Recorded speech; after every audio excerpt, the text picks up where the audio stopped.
બોટાદમાં માનવતા શર્મસાર કરતી ઘટના સામે આવી છે, જેમાં આરોપીએ 75 વર્ષના વૃદ્ધાની છેડતી કરી, જે બાદ પોલીસે તેને જાહેરમાં મુર્ગો બનાવીને માફી મંગાવી છે। શું છે સમગ્ર મામલો, તેની વિગતે ચર્ચા કરીશું। નમસ્કાર, હું છું પ્રથમ મોદી, આપ જોઈ રહ્યા છો નિર્ભય ન્યૂઝ।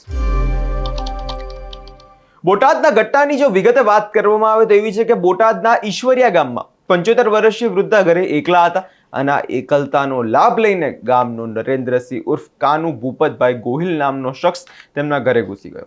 નરાધમની દાનત એટલી બગડી કે તેને વૃદ્ધા પર લાજ લેવાના ઈરાદે હુમલો કર્યો। જ્યારે તે માતાજીએ તેનો પ્રતિકાર કર્યો ત્યારે આ હેવાને તેને બેફામ માર માર્યો હતો। માર એટલો ગંભીર હતો કે વૃદ્ધાના બે દાંત પડી ગયા અને આખા શરીરે ગંભીર ઈજાઓ પહોંચી હતી, પરંતુ પોલીસે ઘટનાની ગંભીરતાને ધ્યાનમાં લઈ તાત્કાલિક એક્શન લીધા અને ગણતરીના જ કલાકોમાં નરેન્દ્રસિંહની ધરપકડ કરી દેવામાં આવી છે। સૌપ્રથમ તો નજર કરીએ તે દ્રશ્યો પર અને સાંભળીએ પોલીસનું આ વિષય લઈને શું કહેવું છે।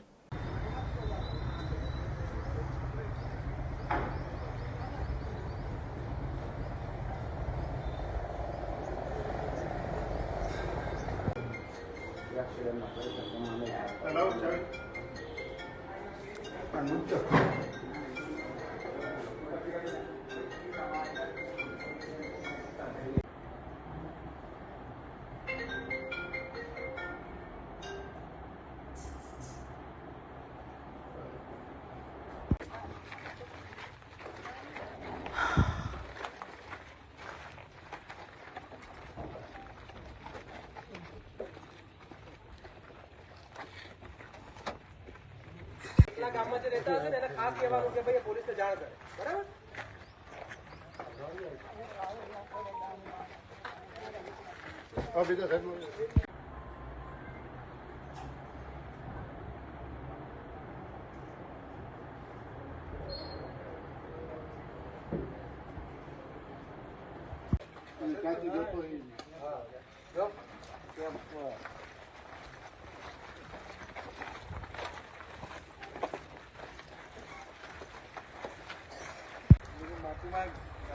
ગામમાં હું હવે તને ખબર પડે કે શું કર્યું અને શું ના કરવું જોઈએ।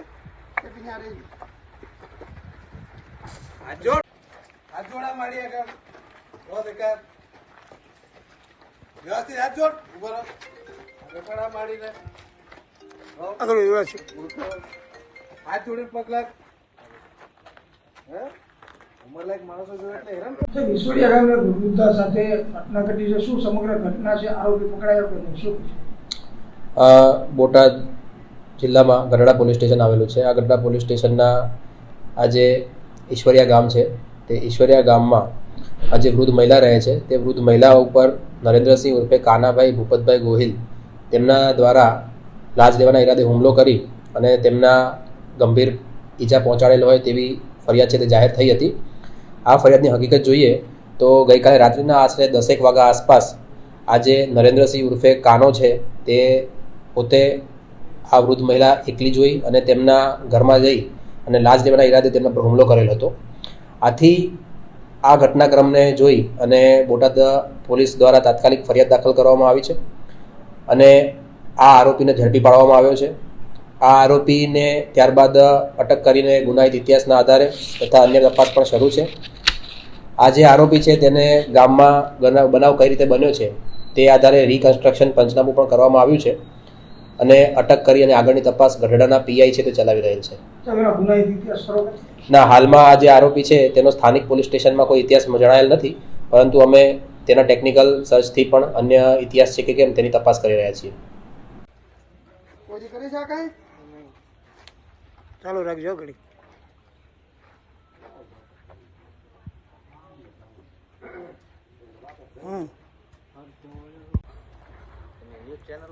હા, વીટીવી ને વિડીયો મળે છે ને?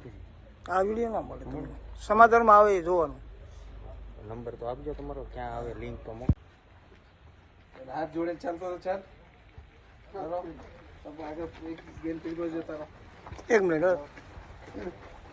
આ બાજુથી જવાય છે ને આમથી?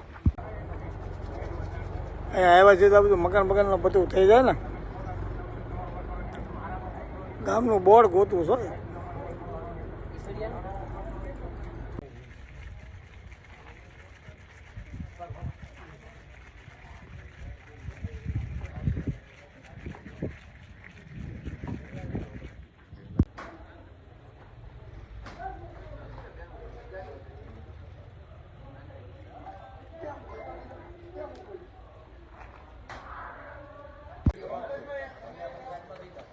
મળી જાય ખાડા છે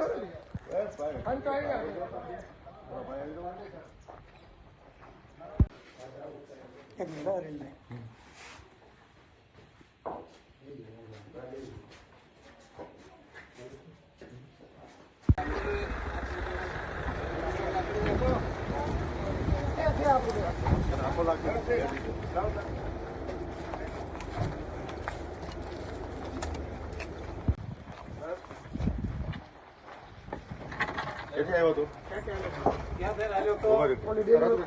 પોલીસ માત્ર ધરપકડ કરીને અટકી નથી પણ ગુનેગારને મનમાં કાયદાનો ખોફ પણ પેદા કરે તેવી ઘટના પણ બનાવી છે. ત્યાં સમગ્ર ઘટનાનું રિકન્સ્ટ્રક્શન કરવામાં આવ્યું જેમાં નરાધમ પાસે જાહેરમાં મહિલાની માફી મંગાવવામાં આવી અને તેને મુર્ગો બનાવવામાં આવ્યો છે અને તેને ત્યાં ઉઠક બેઠક કરાવવામાં આવી છે.